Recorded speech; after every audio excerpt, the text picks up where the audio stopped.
Merci pour l'invitation.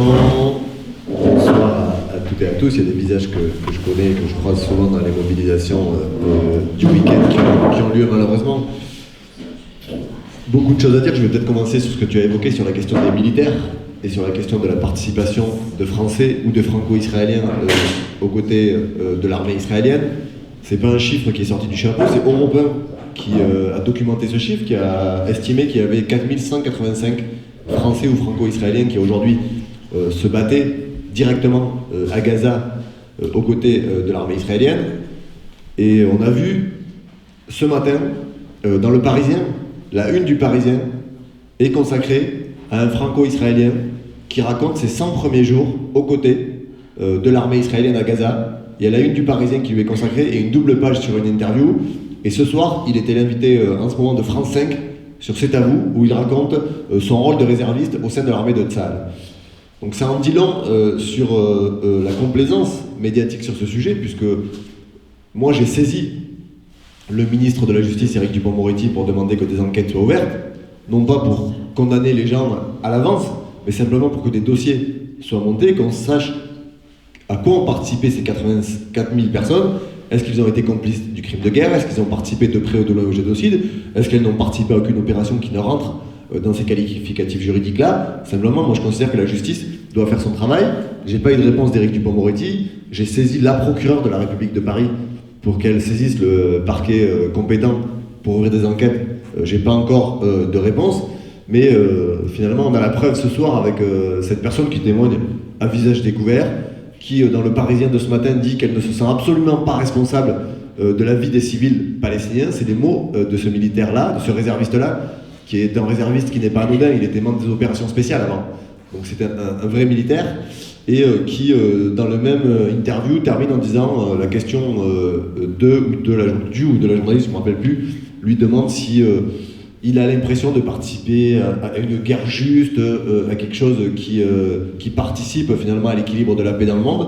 Et lui, il répond de manière très claire qu'il participe à une guerre qui est très juste et qu'elle est importante pour la suite de l'histoire, et notamment des démocraties occidentales. Donc c'est toujours le même récit, c'est-à-dire le récit qu'ils ont essayé d'instituer dès le départ, c'est-à-dire Israël, rempart et dernière démocratie du Moyen-Orient, combat contre le mal incarné par les habitants palestiniens et par les habitants de Gaza, de la Cisjordanie et y compris de tous les territoires occupés.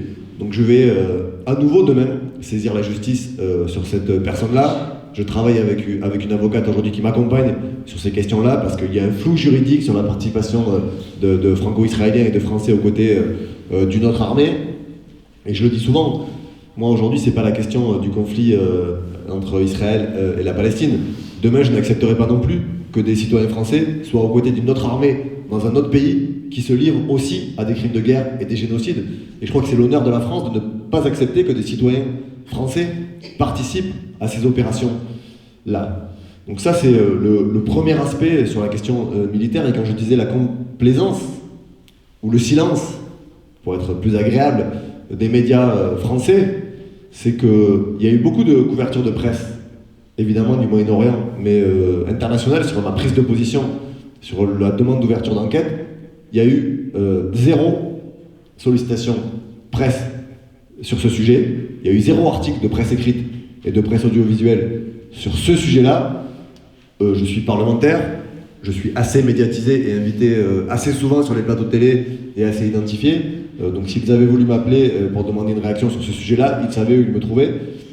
C'est un sujet qui est passé aujourd'hui sous les radars, mais qui dérange le ministre de la Justice, qui dérange l'État français, parce que avoir 4000 Français ou binationaux qui sont aux côtés d'une armée qui se livre aux violences, et je vais en dire un mot, aux exactions, aux crimes de guerre qu'on voit aujourd'hui, qui sont documentés par les mêmes qui commettent leurs violences. C'est ça qui a peut-être changé dans le récit des opérations, c'est que celles et ceux qui se livrent aux opérations de génocide à Gaza documentent eux-mêmes leur génocide, puisqu'ils se mettent eux-mêmes en scène à Gaza en mettant en vidéo sur les réseaux sociaux leur présence. Tu parlais tout à l'heure, ça m'a marqué quand tu évoquais la question d'expulser les Palestiniens, de prendre leur place.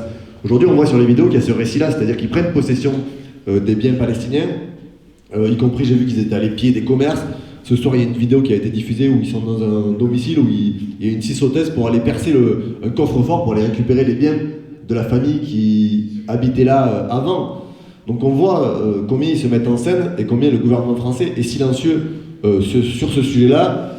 Et vous pouvez en tout cas compter sur moi et sur mon groupe parlementaire pour ne pas se lâcher sur cette question-là. Parce que, effectivement, on évoquait tout à l'heure en aparté qu'il y a des gens aujourd'hui qui doivent pas être très à l'aise dans leur basket de ne pas avoir dénoncé ce qui allait se passer. Parce qu'au final, quelques heures après l'attaque, le 7 octobre, on savait très bien quelle allait être la suite des événements et on savait très bien quelle allait être la réaction israélienne et de l'armée israélienne. Et je constate qu'aujourd'hui, les choses dans l'opinion sont en train d'évoluer. Il y a une différence entre les plateaux télé, les éditorialistes, les journalistes de cours et des responsables politiques et la population, qu'elle soit en France, dans les pays européens et aux quatre coins du monde. Parce que certains ont cru de bonne foi au départ à la question de la légitime défense, certains ont cru qu'il y avait une réponse israélienne.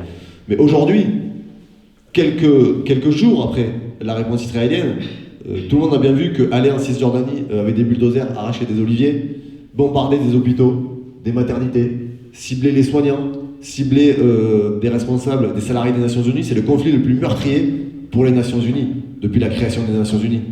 En l'espace de quelques mois, en vérité, alors qu'on a connu des conflits qui étaient beaucoup plus longs, qui se sont ancrés dans le temps et qui n'ont jamais coûté la vie à autant de personnes des Nations Unies, et y compris, moi j'ai été quand même effaré de voir, même si on est toujours habitué aux paroles horribles et à l'horreur, de voir qu'ils franchissent toujours un stade.